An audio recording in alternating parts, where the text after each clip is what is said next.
Hi hello నమస్తే. నేను మీ రజియా. ఈరోజు కాకరకాయ వెల్లుల్లి కారం ఎలా చేసుకోవాలో చూద్దాము. చాలా టేస్టీగా ఉంటుందండి. కాకరకాయ ఇష్టపడిన వాళ్ళు కూడా చాలా ఇష్టంగా తింటారు. ఇవైతే ముందు వాటిని క్లీన్ చేసుకొని ఈ సైడ్స్ కట్ చేసుకొని బాగా చేదుగా ఉంది అంటే పైన కొంచెం లైట్‌గా పీల్ చేయండి. లేకపోతే అవసరం లేదు. ఇలా చక్రాల్లాగా సన్నగా కట్ చేసుకుందాము.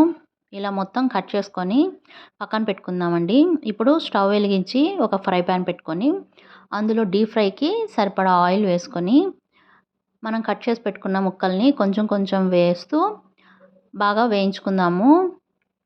ఇది మరీ మాడిపోయేలాగా కాకుండా కొంచెం ఇలా దోరగా ఫ్రై అయితే సరిపోతుందండి.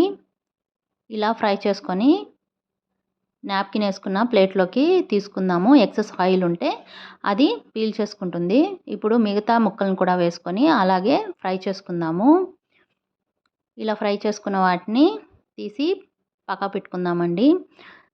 అదే ప్యాన్లో నేను ఒక గుప్పెడు పల్లీలు అయితే వేస్తున్నాను. ఇవి కూడా దోరగా వేయించుకొని పక్కన పెట్టుకుందాము. మీ కారానికి సరిపడా నేనైతే ఒక 10 ఎండుమిర్చి వేస్తున్నాను. అవి కూడా వేయించుకొని పక్కకు తీసుకుందాము.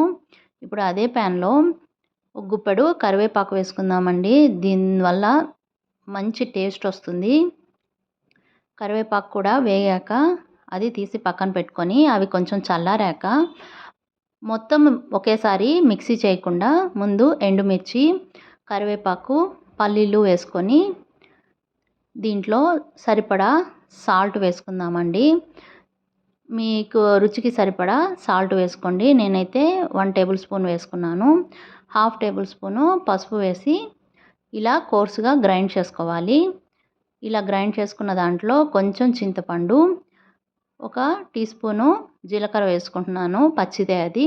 ఒక 10 వెల్లుల్లి రెబ్బలు వేసుకొని ఇందాక మనం ఫ్రై చేసి పెట్టుకున్న కాకరకాయ పీసెస్ని కూడా ఇందులో వేసుకుంటే ఎంతో టేస్టీగా ఉండే ఈజీగా అయిపోయే కాకరకాయ వెల్లుల్లి కారం రెడీ అయిపోయిందండి. సూపర్ ఉంటుంది.